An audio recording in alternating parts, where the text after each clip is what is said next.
Halide आपला complete झाल्यानंतर आज आपण बघायचे फिजिकल प्रॉपर्टीज ऑफ अल्किल हॅलाइड्स. बघा, तुमचा इथेन आहे आणि इथेन पासून एक हायड्रोजन रिप्लेस केला मी एका क्लोरीन ॲटमनी आणि मी कोण बनवलं इथे इथिल क्लोराइड. मी नॉमेनक्लेचर पण शिकवलंय. हे कॉमन नेम आहे याचं इथिल क्लोराइड आणि हा कोण आहे इथेन.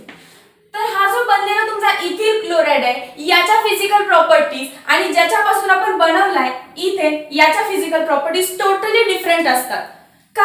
कारण तुमचा जो इथिल क्लोराइड आहे हा पोलर कंपाऊंड आहे, पार्शियल पोलर कंपाऊंड आहे आणि तुमचा जो स्टार्टिंग प्रोडक्ट आहे स्टार्टिंग मटेरियल आहे म्हणजे इथेन तुमचा हायड्रोकार्बन जो आहे तो पोलर नाहीये. या फॅक्टरमुळे या कंडिशनमुळे काय झालं, दोघांच्या फिजिकल प्रॉपर्टीज मध्ये डिफरन्स आहे. म्हणून मी इथं लिहिलंय physical properties of alkyl halide are different from those of corresponding alkane. ज्या अल्केन पासून तो बनलाय त्याच्या आणि तुमच्या अल्किल हॅलाइडच्या फिजिकल प्रॉपर्टीज टोटली डिफरंट असतात. का डिफरंट असतात ते एक्सप्लेन करण्यासाठी हा पॉइंट आपण बघायचा, नेचर ऑफ इंटरमॉलिक्युलर फोर्सेस. बघा, मी इथं स्ट्रक्चर काढते. जनरल स्ट्रक्चर कसं असतं, कार्बन आहे समजा, इकडे इकडे कोणतरी अटॅच्ड आहे, हायड्रोजन मानून चला. जर आपला इथिल असेल तर CH3 CH2 आणि इकडे कोण लागलंय, मी मोठं स्ट्रक्चर काढते आणि X लिहिते, तुमचा हॅलोजन लागलाय.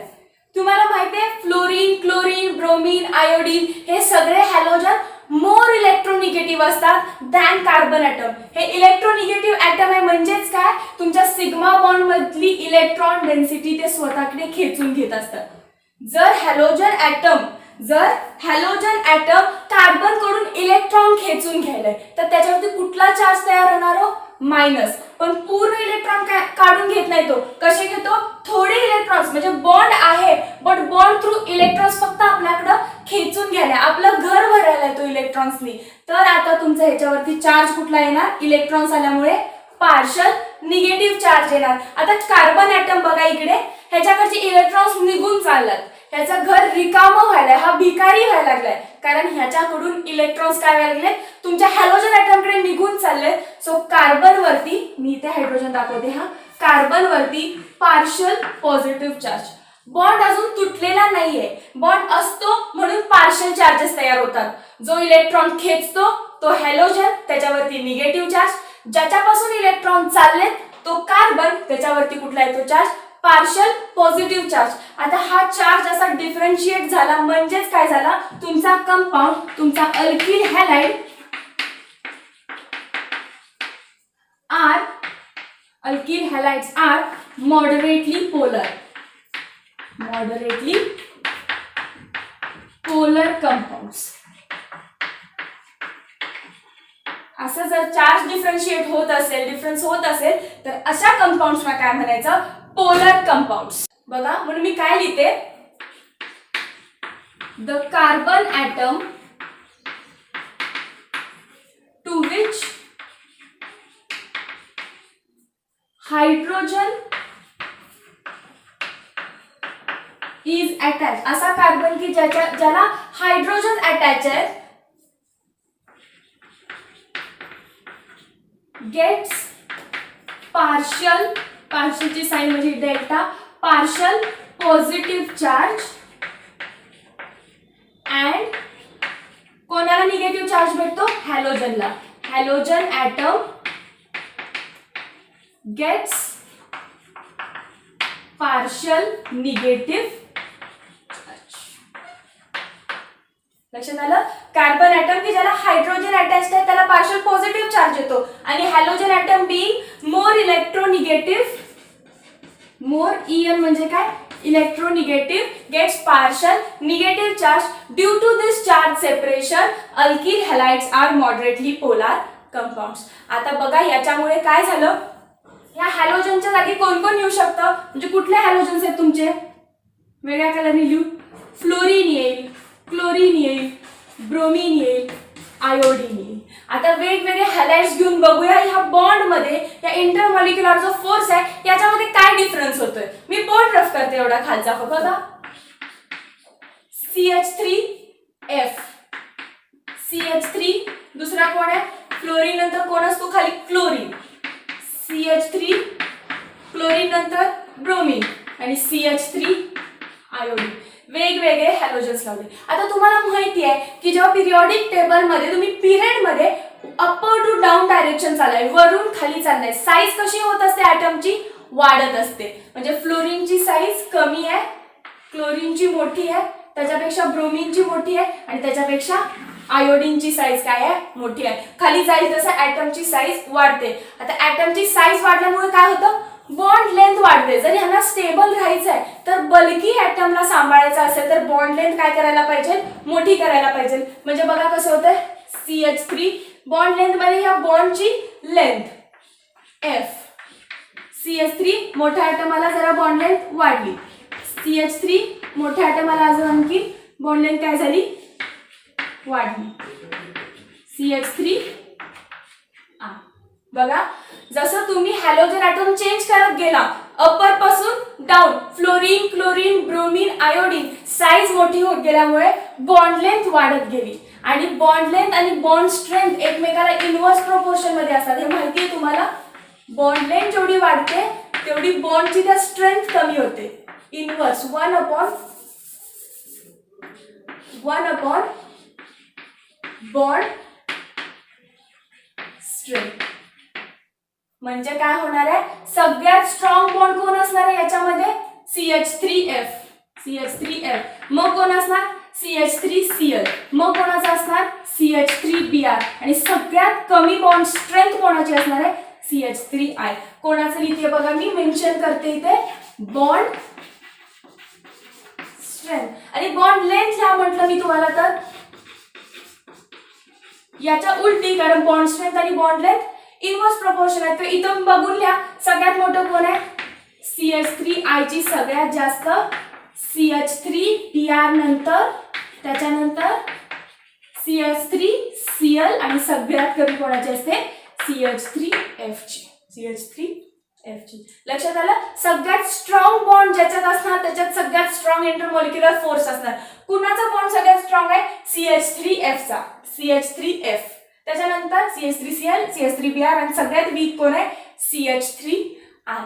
आता बघा, सो जेव्हा तुम्हाला काय सांगायचंय, नेचर ऑफ इंटरमॉलिक्युलर फोर्सेस सांगायचे तेव्हा तुम्हाला मेन्शन करायचं आहे की अल्किल हॅलाइड हा मॉडरेटली पोलार कंपाऊंड आहे. का, कारण हॅलोजन ॲटम बीइंग मोर इलेक्ट्रोनिगेटिव्ह तो सिग्मा बॉन्ड मध्ये इलेक्ट्रॉन्स खेचतो आणि स्वतःवरती पार्शियल निगेटिव्ह चार्ज तयार करतो.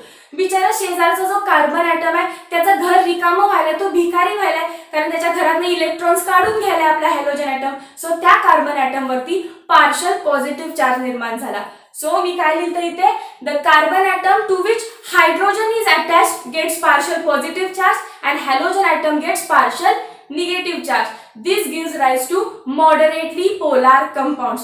मॉडरेटली पोलार कंपाऊंड झाले. आता हॅलोजन बदलत राहायचं, फ्लोरीन, क्लोरीन, ब्रोमीन, आयोडीन जसं लावलं खाली जाईल तसं ॲटमची साईज वाढायली, हॅलोजनची साईज वाढायली. आता हा बल्की मॉलिक्यूल, बल्की ॲटम जर ठेवायचा असेल तर बॉन्ड लेंथ काय केली पाहिजे, वाढवली पाहिजे. सो फ्लोरीनला बॉन्ड लेंथ एवढी होती, क्लोरीनला जरा वाढवली, ब्रोमीनला आणखी वाढवली आणि आयोडीनला मोठी झाली. पण जशी जशी बॉन्ड लेंथ वाढत गेली तसं तसं बॉन्ड स्ट्रेंथ कमी होत गेली. सो सगळ्यात वीक बॉन्ड कोणाचा बनला, जो सगळ्यात मोठा होता, लॉंग होता, CH3I. तो लॉंग बॉन्ड आहे बट कसं आहे, वीक आहे, लगेच तुटू शकतो. CH3Br, CH3Cl आणि CH3F. लक्षात आलं. आता आपण बघूया बॉइलिंग पॉइंट्स काढायचे अल्किल हॅलाइड्सचे. बघा बॉइलिंग पॉइंट काढायचा असेल इथे परत चला, करस्पॉन्डिंग तुमचा हायड्रोकार्बन जो होता तो इथेन होता आणि इथिल क्लोराइडचा बॉइलिंग पॉइंट सेम असणार आहे का, नाही, बिलकुल नाही. वेगवेगळे बॉइलिंग पॉइंट असणार आहेत यांच्या, आणि यांच्या सगळ्या फिजिकल प्रॉपर्टीज काय असतात, वेगवेगळ्या असतात.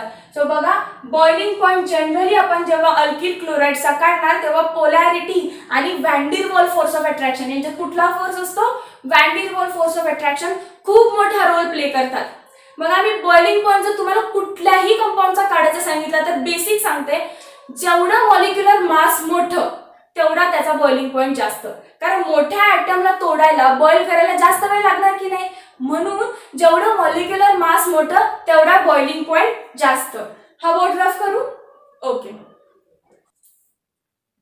बघा त्याआधी एक चार्ट दिलं तुमच्या टेक्स्टबुक मध्ये, इकडे बॉन्ड आहे CH3F, CH3Cl, ब्रोमीन, आयोडीन लावले आणि बॉन्ड लेंथ बघा. बॉन्ड लेंथ बघायची 139 आहे, परत वाढले, परत वाढले, परत वाढले. ऍटम मोठा झाला म्हणून बॉन्ड लेंथ त्याला मोठी करायला लागली. So top to bottom bond length वाढले. पण बॉन्ड एन्थाल्पी म्हणजे बॉन्ड तोडायला लागणारी एनर्जी, जेवढा बॉन्ड तुमचा लॉंग होता तेवढी त्याची स्ट्रेंथ कशी होती, कमी होती. स्ट्रेंथ कमी म्हणजे तो इझिली तुटणार. सो बॉन्ड एन्थाल्पी एनर्जी जी लागणार ती कशी लागणार, कमी लागणार. बघा आयोडीनचा बॉन्ड लेंथ सगळ्यात मोठी पण बॉन्ड स्ट्रेंथ सगळ्यात कमी, म्हणजे एनर्जी जी तोडायला लागली ती सगळ्यात कमी आहे. फ्लोरीन बघा छोटी बॉन्ड लेंथ होती त्यामुळे कसा होता तो, बॉन्ड लेंथ लहान, बॉन्ड स्ट्रेंथ जास्त. एकदम स्ट्रेंथ होती त्याच्यामध्ये, स्ट्रॉंग बॉन्ड होता. सो तोडायला त्याला जास्त एनर्जी लागली. बघा 452 किलो जूल पर मोल इतकी एनर्जी लागते तोडायला. मग त्यानंतर 351, 293 आणि सगळ्यात कमी कोणाला, इथिल आयोडाईड 234. बॉइलिंग पॉइंट वर मी काय सांगितलं तुम्हाला, जेवढा ऍटम मोठा, जेवढा मॉलिक्युलर मास जास्त तेवढा बॉइलिंग पॉइंट जास्त. Fluorine, chlorine, bromine, iodine periodic table मध्ये जसं तुम्ही ग्रुपला खाली जाता मॉलिक्युलर मास वाढत असतं, बरोबर आहे.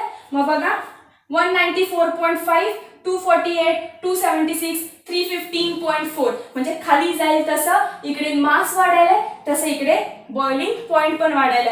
सो मी काय लिहू शकते, BP म्हणजे boiling point. Boiling point of alkyl halide is directly proportional to molecular mass, is directly proportional to molecular mass. Got it? आता बघा मी काही एक्झाम्पल्स देते तुम्हाला. हेच एक्झाम्पल्स, ह्याची ट्रेंड लिहायची झाली तर कसं लिहिणार आपण, ह्याचा मास सगळ्यात कमी आहे म्हणून याचा बॉइलिंग पॉइंट कमी. त्यानंतर कोण, क्लोरीन. त्यानंतर कोण, आयोडीनचं जास्त, नाही ब्रोमीन आधी. आणि सगळ्यात जास्त कोण आहे, CH3I. CH3I सगळ्यात जास्त बॉइलिंग पॉइंट, मग CH3Br, मग CH3Cl, मग CH3F. आता बघा CH3 कोण घेऊया, फ्लोरीन घेऊ, CH3F. हॅलोजन ॲटम आपण फिक्स ठेवला आणि आता मी कार्बनची चेन काय करते, बदलत जाते.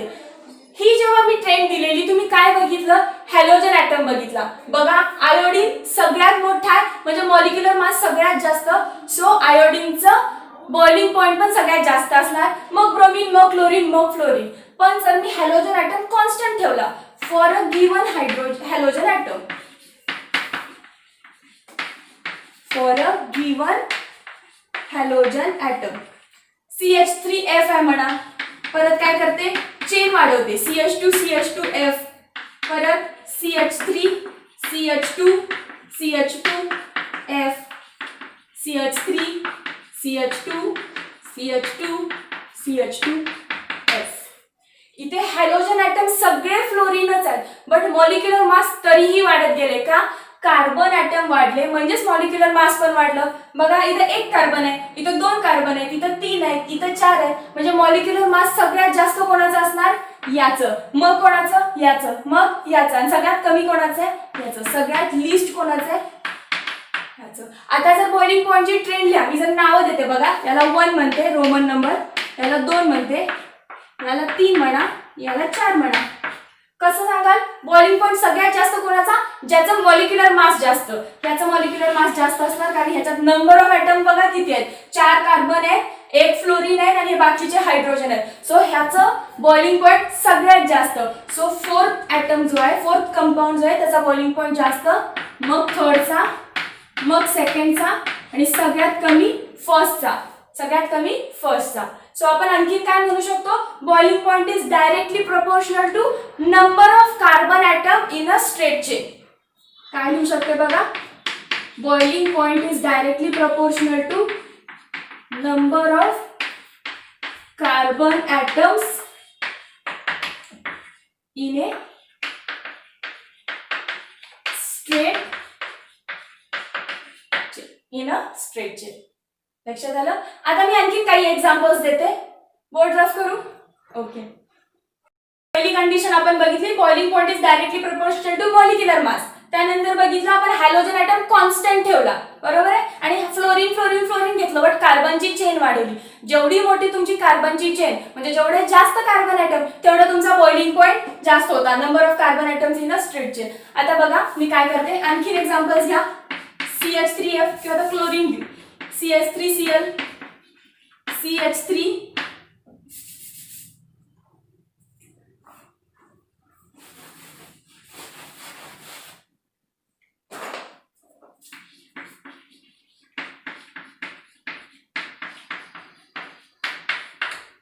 बघा हे एक एक्झाम्पल आहे CH3 CH2 CH2 Cl. आणखीन एक एक्झाम्पल घ्या CH3 C CH3 H Cl. आता बघा ह्या दोन्ही कंपाऊंड्स मध्ये number of carbon atoms, number of hydrogen atoms आणि हॅलोजन सेम आहेत. 3 carbon 1 halogen, 3 carbon 1 halogen. Hydrogen पण मोजा 3 4 5 6 7 आहेत, इकडे पण 7 आहेत. सो सगळे कार्बन, हायड्रोजन आणि हॅलोजन सेम आहेत. सो यांचं मॉलिक्युलर मास पण सेम असणार आहे. मॉलिक्युलर मास सेम आहे, मग बॉइलिंग पॉइंट कसा असेल? बरोबर आहे, हा एक क्वेश्चन आला. पण आता बघा जसं जसं तुमचं ब्रांचिंग होईल, ही कशी आहे? स्ट्रेट चेन आहे. ही कशी आहे? Straight chain. हा काय आहे? त्याचा आयसोमर आहे. Same molecular formula but different structural formula. काय आहेत हे दोघे एकमेकांचे? आयसोमर्स. सो जेव्हा आयसोमर्स येतात जेव्हा मॉलिक्युलर मासच सेम झालं तर तुम्ही म्हणाल बॉइलिंग पॉइंट पण सेम व्हायला पाहिजे. बट असं होत नाही, कारण तुमची जेवढी ब्रांचिंग होते, ही काय आहे? ब्रांचिंग आहे. जेवढी ब्रांचिंग होते तेवढा तुमचा बॉइलिंग पॉइंट कमी होतो. सो मी थर्ड पॉइंट काय लिहिली? Boiling point is inversely proportional to branching. ह्या दोन कंपाऊंड्स मध्ये हा जर A असेल आणि हा जर B असेल तर बॉइलिंग पॉइंट जास्त कोणाचा? A चा. आणि मग कोणाचा येणार? तुमच्या B चा. So A is greater than B. बघा बॉइलिंग पॉइंट बघताना सगळ्यात पहिल्यांदा आपण काय घेतले? सेम चेन ठेवली हायड्रोकार्बनची आणि फक्त fluorine chlorine bromine iodine halogen chain केले. तर जो हॅलोजन ॲटम मोठा म्हणजे आयोडीन, तर त्याचा बॉइलिंग पॉइंट जास्त. सो याचा जास्त, मग याचा, मग याचा, मग याचा. परत आपण काय केलं? हॅलोजन ॲटम कॉन्स्टंट ठेवला. फ्लोरीन घेऊ तर चला फ्लोरीन घेऊ, बट चेन बदलली. आधी 1 कार्बन, मग 2, मग 3, मग 4. सो जेवढे जास्त कार्बन तेवढा जास्त बॉइलिंग पॉइंट. आता आपण कार्बन पण सेम ठेवले, बट एक स्ट्रेट चेन आहे, एक ब्रांच चेन आहे. तर ब्रांचिंग काय करतं? बॉइलिंग पॉइंटला कमी करतं. सो जी स्ट्रेट चेन आहे त्याचा बॉइलिंग पॉइंट जास्त आणि ब्रांचिंग मुळे असणाऱ्याचा कमी. ब्रांचिंग मुळे कमी का होतो? रिझन विचारलं तर सांगायचं due to decrease in surface area. Due to decrease in surface area. बघा हा सरफेस एरिया जास्त आहे, ब्रांचिंग मुळे कॉम्पॅक्ट झाला मॉलिक्यूल, सरफेस एरिया कमी झाला, ब्रेक व्हायला इझी झाला. सो ब्रेक इझी होतोय म्हणजे कमी टेम्परेचरलाच ब्रेक होतोय. सो त्याचा बॉइलिंग पॉइंट कमी झाला. Got it. आता आपण बघायचं सोल्युबिलिटी ऑफ अल्किल हॅलाइड्स. बघा सोल्युबिलिटी म्हणजे काय? डिझॉल्व्ह होते काय? कसं? डिझॉल्विंग प्रॉपर्टी कशी आहे त्याची? इझिली डिझॉल्व्ह आहे, डिफिकल्ट टू डिझॉल्व्ह आहे, हे बघायचं. Alkyl halides are insoluble in water. म्हणजे पाण्यात टाकलं तर ते सोल्युबल होत नाही. का होत नाही? तर because it do not form hydrogen bond with water. Water सोबत हायड्रोजन बॉन्डिंग करत नाही. आता हायड्रोजन बॉन्डिंग म्हणजे काय बघा. वॉटरचा मॉलिक्यूल तुम्ही कसा काढाल? HOH. ऑक्सिजनकडे काय असतात? 2 लोन पेअर असतात, अनशेअर्ड पेअर ऑफ इलेक्ट्रॉन असतात. हे 2 इलेक्ट्रॉन एक पेअर, ही दुसरे 2 इलेक्ट्रॉन दुसरी. हे झालं वॉटरचं स्ट्रक्चर. बघा आता वॉटरचं स्ट्रक्चर मी इथं परत काढते. H2O 2 लोन पेअर आहेत. इकडे मी एक अल्कोहोल काढते CH3OH. कोण आहे हा? CH3OH म्हणजे मिथॅनॉल, मिथिल अल्कोहोल आहे. सो अल्कोहोलचा O वरती पण एक 2 लोन पेअर असणार आहे.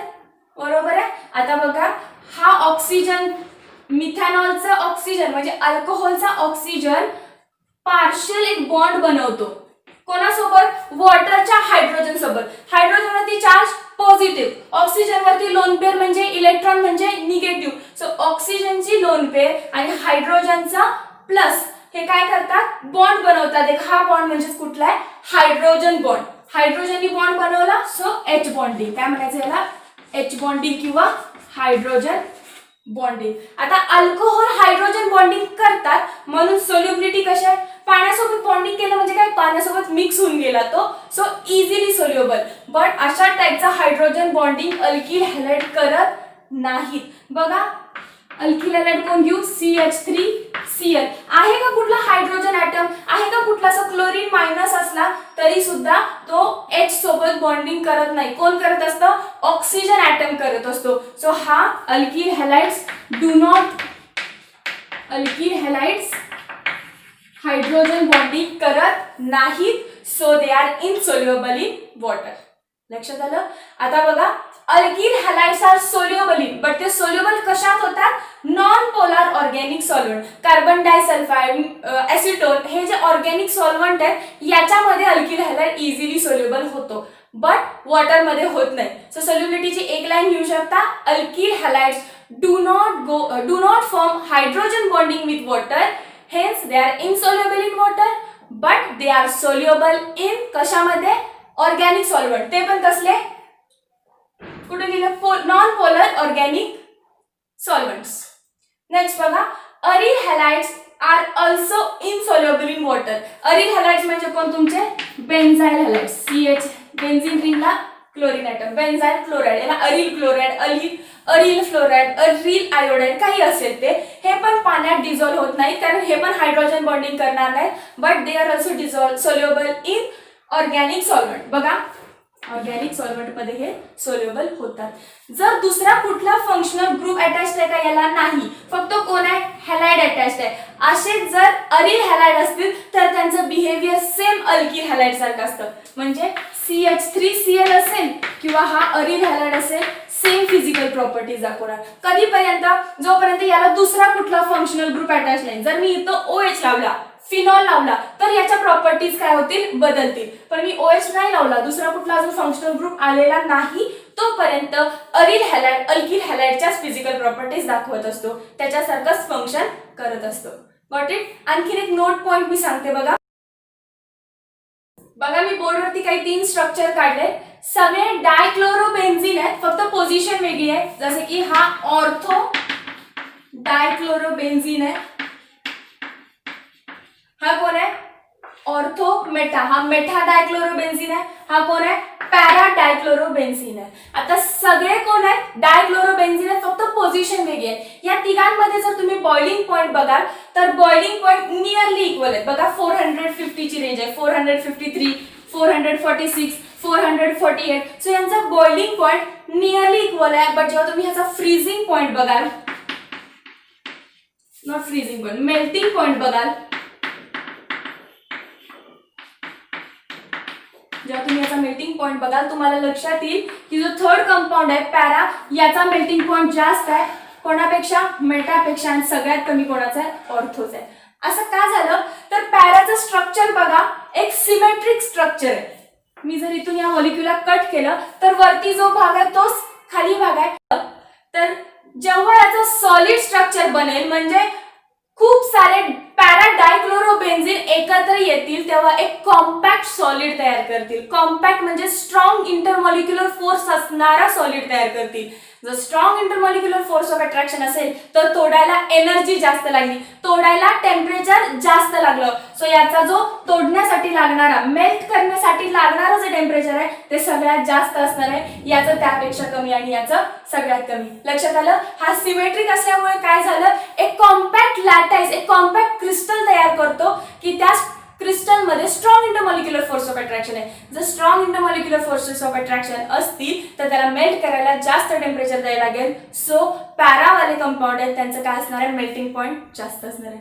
लक्षात आलं? सगळ्या फिजिकल प्रॉपर्टी मी खूप इझी वे मध्ये तुम्हाला बॉइलिंग पॉइंट सांगितला, इंटरमॉलिक्युलर फोर्सेस पण सांगितले आणि लास्टला आपण सोल्युबिलिटी पण बघितलं. लक्षात आलं? जॉईन करा नेक्स्ट पार्ट मध्ये. खूप इम्पॉर्टंट पॉइंट आहे हा तुमच्या चॅप्टरचा आणि खूप इंटरेस्टिंग आहे. ऑप्टिकल ऍक्टिव्हिटी म्हणजे आपण स्टिरिओ आयसोमेरिझम बघायचं आहे.